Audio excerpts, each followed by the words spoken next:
बिस्मिल्लाहिर्रहमानिर्रहीम, अस्सलाम वालेकुम, गुड इवनिंग एंड नमस्कार टू एवरीवन। मैं हूं फ़खर यूसुफजई और आप देख रहे हैं debate with Fakhar. Debate with Fakhar में आज बात करेंगे इस रीजन के हवाले से, और इस रीजन में जिन ममालिक का इन्फ्लुएंस है बहुत ज़्यादा, उनके हवाले से बात करेंगे। उसमें चाइना है, उसमें यूएस है, उसमें रशिया भी है, लेकिन इन दो कंट्रीज़ का ज़्यादा है। हिंदुस्तान, पाकिस्तान या बांग्लादेश या इन कंट्रीज़ की जब हम इस साउथ एशिया की बात करते हैं तो हर कोई कोशिश करता है कि उसका अपना असर रहे इन ममालिक के ऊपर। क्या हो सकता है, क्या तब्दीली इससे आ सकती है हमें इन फ्यूचर। और इसके अलावा अफगानिस्तान की जब हम बात करते हैं तो वहां पर इस वक्त भी एक बहुत बड़ी जंग छिड़ी हुई है। पिछले तकरीबन 6 महीने से हम देख रहे हैं कि बहुत ज्यादा अटैक्स हो रहे हैं, और साथ में यूएस विड्रावल भी चल रहा है, और हर मुल्क कोशिश कर रहा है कि उसका अपना इन्फ्लुएंस कायम रहे, क्योंकि हर किसी को अपना डर लगा हुआ है। ईरान को अपना है, हिंदुस्तान को अपना है, पाकिस्तान को अपना है, चाइना और रशिया को अपना है। तो हर कोई कोशिश कर रहा है कि उसका इन्फ्लुएंस किसी तरीके से उन ग्रुप्स के ऊपर हो जो वहां पे ज्यादा पावरफुल हैं।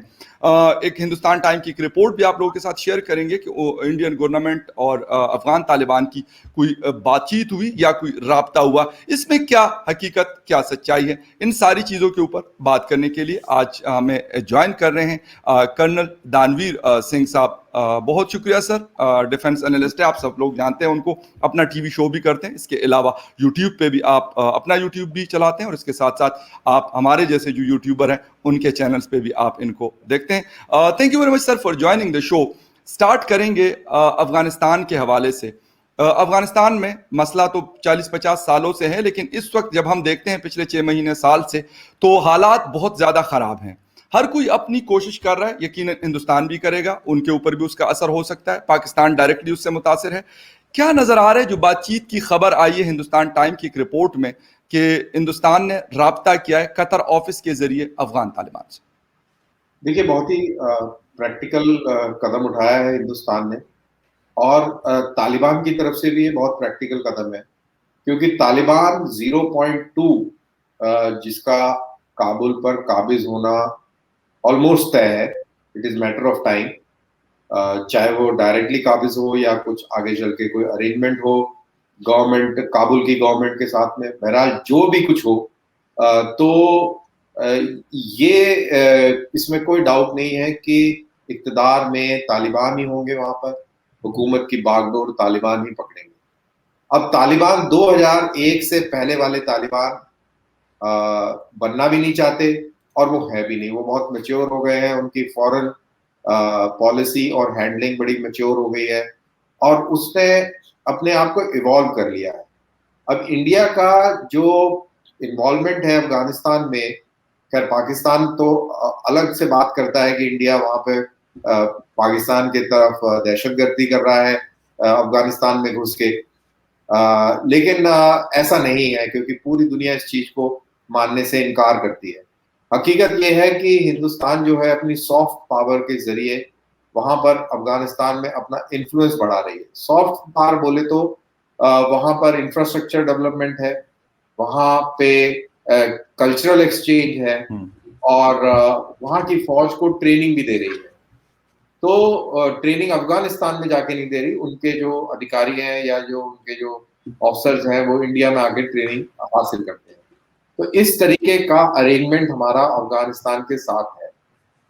अब तालिबान नहीं चाहते कि इंडिया का जो इन्वेस्टमेंट हुआ है वो बर्बाद हो जाए, क्योंकि तालिबान अगर काबिज होते हैं तो उनको भी पैसा चाहिए, और उनको पैसा कहाँ से मिलेगा?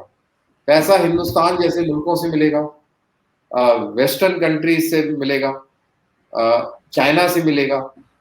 तो वो भी चाहते हैं कि हिंदुस्तान से मुज़ाकरात हो, बातचीत हो, और ये वाला दरवाजा भी खुला रखा जाए। और इंडिया भी चाहेगा कि जो भी कोई गवर्नमेंट वहां पावर में हो उसके साथ में रिलेशन अच्छे हो, क्योंकि तालिबान 0.1 के टाइम में ऐसा नहीं था। हिंदुस्तान ने कोई प्रयास भी नहीं किया, कोई एफर्ट भी नहीं किया उनके साथ में कुछ बनाने के लिए। और वो वाली जो तालिबान गवर्नमेंट थी वो 100% पाकिस्तान कंट्रोल में थी, जो कि अब नहीं है। बड़ी इंडिपेंडेंट अपनी पॉलिसी लेके तालिबान चल रहा है। और जैसा आपने कहा कि इससे डर जो है सारे मुल्कों को है, इंडिया को अपना है, ईरान को अपना है, पाकिस्तान को अपना है, तो सबको अपना अपना डर है। और वो इसीलिए है कि तालिबान जो है बड़े इंडिपेंडेंट तरीके से और बड़े मैच्योरली अपने आप को पेश कर रहा है, और सारी दुनिया की नजरें उस पर टिकी हुई। ठीक। अच्छा, एक तो ये है कि कल ही मतलब एक डिनायल आया है। ज़बीउल्लाह मुजाहिद इनके स्पोक्स पर्सन है। डॉक्टर नईम साहब कतर ऑफिस के इनके स्पोक्स पर्सन हैं तालिबान के, और अफगानिस्तान में इनके स्पोक्स पर्सन हैं ज़बीउल्लाह मुजाहिद। उन्होंने कहा था कि ये हो सकता है कि ये किसी ने वैसे ये खबर दी हो, मतलब जिसको हम कहते हैं कि मीडिया में रेटिंग की बात की जाती है, लेकिन लगता ये है कि कुछ मुझे भी ऐसा लग रहा है और कुछ सोर्सेज ने भी बताया कि बातचीत इससे पहले भी हुई थी। ऐसा नहीं है कि अफगान तालिबान के साथ पाकिस्तान के अलावा या अमेरिका के अलावा कोई और बातचीत नहीं करता, सारे ममालिक करते हैं। रशिया की बहुत इन्वॉल्वमेंट है, टर्की की बहुत है, यूएई और सऊदी अरेबिया की बहुत इन्वॉल्वमेंट है। एक तो सर इन शॉर्ट आप बता दीजिएगा कि इस वक्त आपको फ्यूचर क्या नजर आ रहा है अफगानिस्तान का, जो अभी सिचुएशन हम देख रहे हैं पिछले 6-7 महीनों से। अमेरिका विड्रा कर रहा है और वो पाकिस्तान से साथ में एयर बेसिस की डिमांड भी कर रहा है, तो इन दोनों चीजों को मिला के आपकी क्या नजर है इस चीज पर? देखिए, 3 किस्म की सिचुएशन, सूरत हाल अफगानिस्तान में डेवलप हो सकती है। नंबर 1, अमेरिका के वापस जाने के बाद तालिबान पुरजोर तरीके से काबुल के ऊपर कब्जा कर ले और अफगानिस्तान में अपना परचम लहरा दे और पूरी हुकूमत अपने काबू में कर ले। दूसरा सिनेरियो ये हो सकता है कि अफगानिस्तान की फौज और तालिबान के बीच में इसी तरीके से जंग चलती रहे, थोड़ी सी और एडवांसमेंट तालिबान जरूर कर लेगा, लेकिन एक स्टेज के बाद में क्योंकि अमेरिका का सपोर्ट जारी रहेगा, तो हो सकता है सिनेरियो 2 में एक स्टेलमेट हो जाए between Afghan forces and Taliban, और उसके बाद दोनों के बीच में मुज़ाकरात हो और एक कंसेंसस वाली एक गवर्नमेंट आए। इनफैक्ट ये बेस्ट ऑप्शन रहेगा सबके लिए। और तीसरी सिचुएशन ये है कि तालिबान स्ट्रांग होता है, अफगानिस्तान की फौज में फूट पड़ती है बिकॉज ऑफ एथनिक इश्यूज, और फिर एक सिविल वॉर टाइप की सिचुएशन हो जाती है। आपको नजीबुल्लाह के टाइम का याद होगा कि कैसे जनरल दोस्तम ने नजीबुल्लाह का साथ छोड़ के और फिर नदर्न अलायंस बनाई और फिर अलग अलग किस्म के वॉरलॉर्ड्स आए और वहां पर एक कहानी एक दूसरे किस्म से लिखी गई। तो ये जो सिचुएशंस हैं, ये 3 सिनेरियो मैंने बताए। बेस्ट सिनेरियो रहेगा सिनेरियो नंबर 2, जिसमें अब तालिबान को भी अफगान आर्मी से थोड़ी रेजिस्टेंस मिले और दोनों जो हाई ग्राउंड पे खड़े हुए हैं ये नीचे उतर के आए और अफगानियों के मफाद में बैठ के बातचीत करें और मिलजुल के ये गवर्नमेंट बनाए। I think that will be the best option. But option 1 जो है, जिसमें तालिबान पूरी तरह से काबिज होता है, ये एक काफी स्ट्रॉन्ग पॉसिबिलिटी है। अब ये पॉसिबिलिटी कितनी रियलाइज होगी, क्या इसको दुनिया रियलाइज करने देगी? क्योंकि आपने सवाल में ये भी पूछा कि अमेरिका जो है पाकिस्तान से एयरबेस मांग रहा है या फ्लाई थ्रू का इजाजत मांग रहा है, एयर स्पेस को इस्तेमाल करने की इजाजत मांग रहा है। तो ये सारी चीजें भी चल रही हैं, बहुत सारी चीजें चल रही हैं। तो देखना होगा कि कैसे सिचुएशन बैठती है। मेरे को लगता है ये सिनेरियो 1 और सिनेरियो 2 के दरमियान ही कहीं ना कहीं बैठेगी, सेटलमेंट होगी। लेकिन क्योंकि अफगानिस्तान के हवाले से सर जो मैं चीज़ें देख रहा होता हूँ, तो उसमें ये है, मुसीबत ये है, बदकिस्मती मैं कहूँगा अफगानिस्तान के लोगों की, कि ज़्यादातर वही लोग आते हैं जिनकी सारी सेटलमेंट अमेरिका, कनाडा, यूके और कहीं पर उनके बच्चे होते हैं और वो अफगानिस्तान में आके हुकूमतें बना लेते हैं, लेकिन उनके मुफादात जो है वो अफगान नेशंस के नहीं होते बल्कि मुफादात किसी और के वो देखते हैं। ये बहुत बड़ी बदकिस्मती। और एक और चीज़ भी थोड़ी सी मैं शेयर करता चलूँ अपने व्यूअर्स के साथ, कि वहाँ पे कुछ लोग, बल्कि मेजॉरिटी लोग ऐसे हैं कि जिनके हक में है जंग। अगर जंग होती है तो उनका काम ज्यादा बेहतर चलता है बजाय अमन के। तो ये भी एक बहुत बड़ा रीजन अब सामने आ रहा है और आई होप सो कि ये यूएस को भी, इंडिया, चाइना और रशिया को भी अब ये चीज किसी हद तक समझ में आ रही है। सर एक चीज और है इस वक्त रीजन में चाइना का इन्फ्लुएंस, उसकी हम अक्सर बात करते रहते हैं। इस वक्त बांग्लादेश और चाइना के बीच में बहुत अच्छे ताल्लुकात हैं, बहुत बड़ी ट्रेड होती है आपस में उनके। लेकिन क्वाड के हवाले से ये खबरें भी आ रही है कि बांग्लादेश हो सकता है कि ज्वाइन कर ले क्वाड को।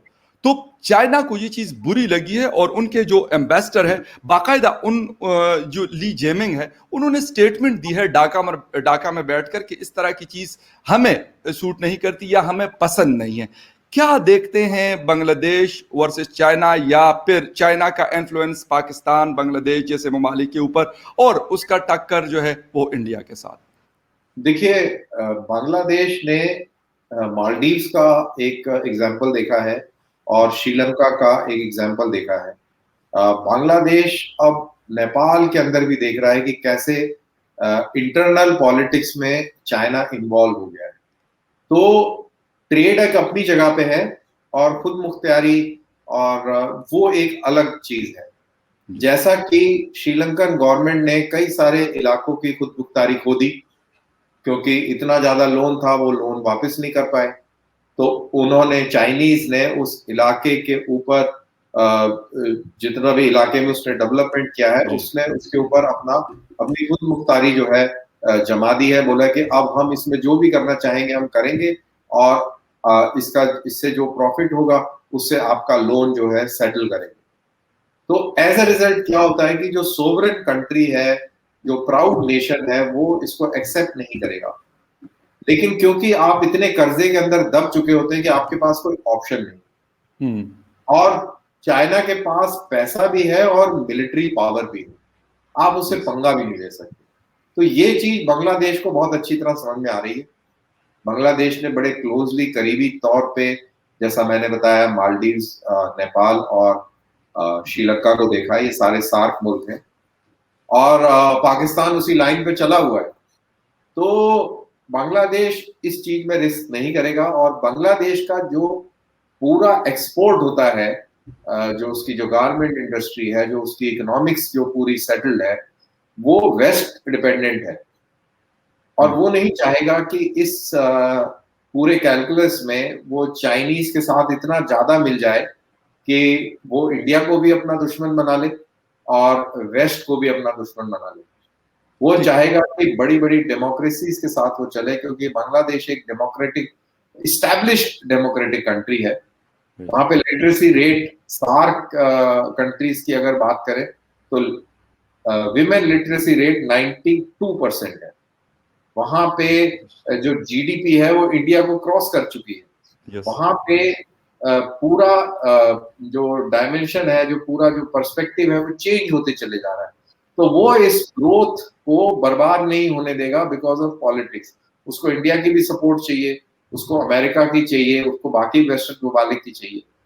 अब वो क्वाड ज्वाइन करेगा कि नहीं करेगा, दैट्स ए $1 मिलियन क्वेश्चन। लेकिन क्वाड बगैर ज्वाइन करके भी वो इन सपोर्ट रह सकता है, बिकॉज ऑस्ट्रेलिया ने भी क्वाड ज्वाइन करने से पहले काफी सालों तक वो इन सपोर्ट रहा था। तो उस टाइप के हालात बन सकते हैं, मेरे ख्याल से वही उसके मफाद में।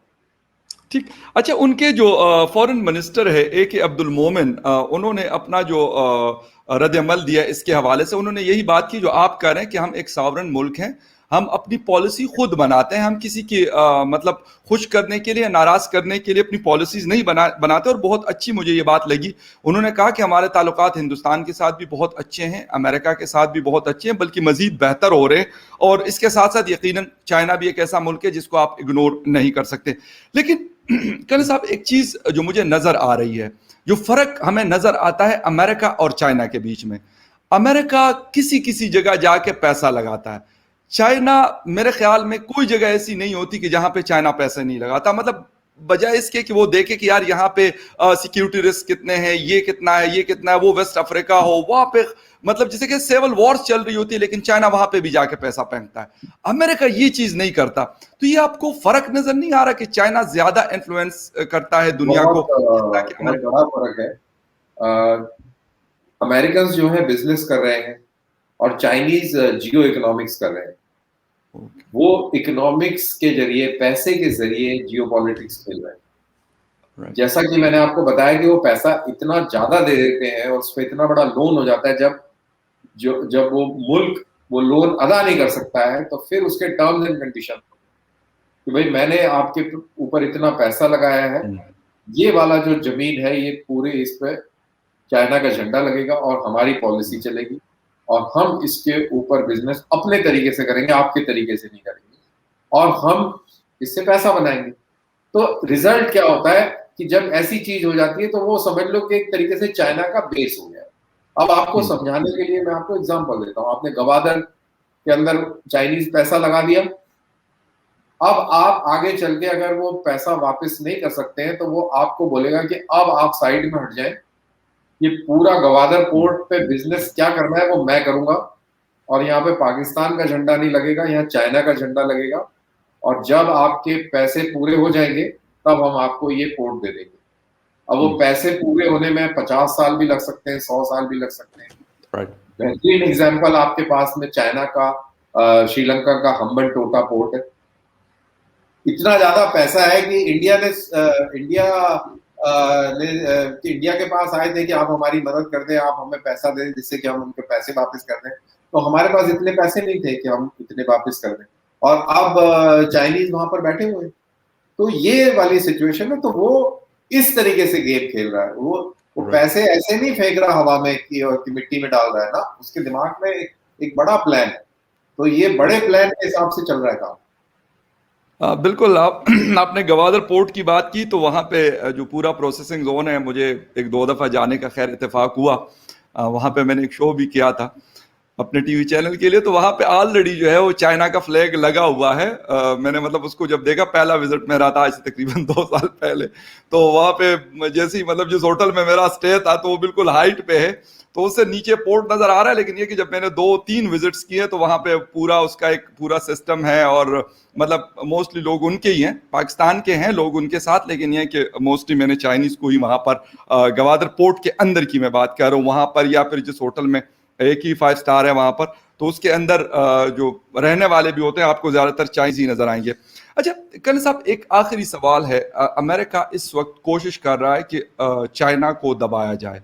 वो यूरोप के साथ भी बातचीत कर रहा है, वो मतलब एशियन मुल्कों के साथ भी बात कर रहा है, पाकिस्तान से भी बेसिस मांग रहा है। और उसमें मुझे जो एक चीज़ नज़र आती है, शायद उसकी वजह अफगानिस्तान इतना ना हो, लेकिन उसकी मेन जो वजह मुझे नज़र आती है कि वो पाकिस्तान को किसी तरीके से चाइना से साइड पे किया जाए, सीपेक को या इस चीज़ों को। तो ये सारी चीज़ें इस वक्त कहाँ तक अमेरिका कामयाब हो सकता है, क्योंकि अभी उनके पास एक चीज़ जो आई है वो है कोविड-19 का वायरस। तो उसके ऊपर वो बड़ा एक प्रेशर डाल रहा है चाइना के ऊपर। लेकिन प्रेशर मतलब हो सकता है, इन्फ्लुएंस कर सकता है चाइना को अमेरिका के नहीं।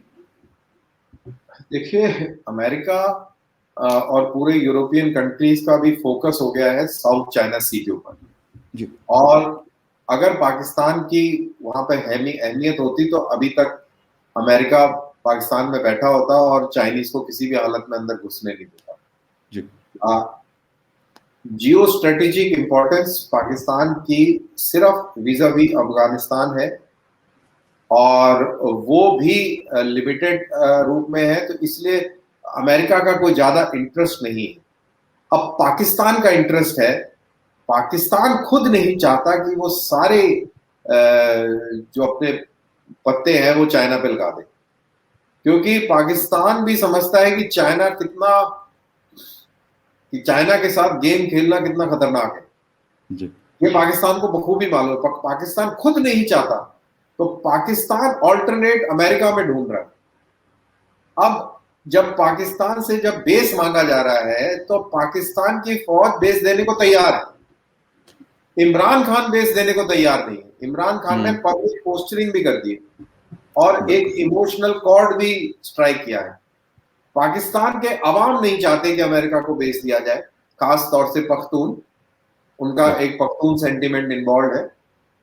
तो ये सारी चीजें, लेकिन पाकिस्तान आर्मी को बखूबी मालूम है कि अगर हम पूरी तरह चाइना के साथ हो जाएंगे तो चाइना हमें खा जाएगा। उसको बैलेंस करने के लिए अभी पाकिस्तान को अमेरिका चाहिए। As far as America is concern, उसको अभी पाकिस्तान की इतनी जरूरत नहीं है, जरूरत है पर उतनी नहीं है। तो ये वाली जो कॉन्फ्लिक्टिंग जो रिक्वायरमेंट्स हैं, उससे ये पूरे इलाके के अंदर डायलॉग चल रहा है, जो भी डिस्कशन डायलॉग चल रहा है। जहां तक अमेरिका का और चाइना का सवाल है, अमेरिका चाइना को इसलिए नहीं दबाना चाह रहा कि वहां से कोविड-19 शुरू हुआ या सार्स ये जो बीमारी हुई ये शुरू जी हुई। बिल्कुल। ये बिजनेस वॉर है। जिस तरीके से चाइना की इकोनॉमी बढ़ी है और अमेरिका को थ्रेटन कर रही है, अभी ये लड़ाई इकोनॉमिक लड़ाई है और इकोनॉमिकली अब चाइना को दबाने की कोशिश कर रहे हैं, क्योंकि अगर नहीं करेगा अमेरिका तो 2050 के बाद चाइना वर्ल्ड की सुपर पावर हो जाएगा। और अगर खुद को सुपर पावर के स्टेटस पर रखता है अमेरिका को, तो उसको अपनी इकोनॉमी को रिवैम्प करना पड़ेगा, री एनर्जाइज करना पड़ेगा, और वो तभी हो सकता है जब चाइनीज को वो कंपटीशन दे।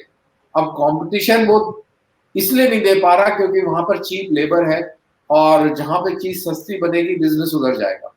तो उसको काउंटर करने के लिए ये कोविड-19 और ये फला फला की इधर उधर की चीजें हैं, ये साउथ चाइना सी का ये तनाज़े खड़ा कर देना कि ये इलाका अनस्टेबल है करके, और इस टाइप की चीजें करने का कोशिश कर रहा है।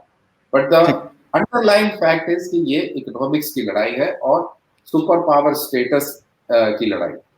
अच्छा, एक छोटा सा सवाल, अभी आखिरी सवाल था लेकिन ये आखिरी सवाल ये छोटा सा एक मेरा, कि इंडिया का ताल्लुक जो है वो चाइना के साथ इतना अभी मतलब 1 साल 1.5 से जब हमने देखा, जब मतलब LAC के ऊपर आप लोगों की मतलब एक छोटी सी जंग हुई, उसके बाद से या उससे पहले, लेकिन US के साथ ताल्लुकात इंडिया के बहुत अच्छे हैं। लेकिन क्या नजर आता है आपको कि अमेरिका वही चीज जो पाकिस्तान के साथ हुई 40-50 सालों से हमने भुगती, और मेरे ख्याल में अभी भी भुगतेंगे अगर एक दफा फिर उनको शमशीर बेस की तरह का कोई अड्डा दिया गया, जिसकी वजह से हमारे मुल्क के अंदर मतलब सुसाइड बॉम्बिंग और पता नहीं क्या कुछ होता रहा, और मतलब आम आदमी बहुत ज्यादा मुतासिर हुआ। तो इस तरह का कोई आपको इंडिया के अंदर नजर आता है, या इंडिया की पॉलिसी ऐसी नहीं है जिस तरह पाकिस्तान ने जो गलतियां की?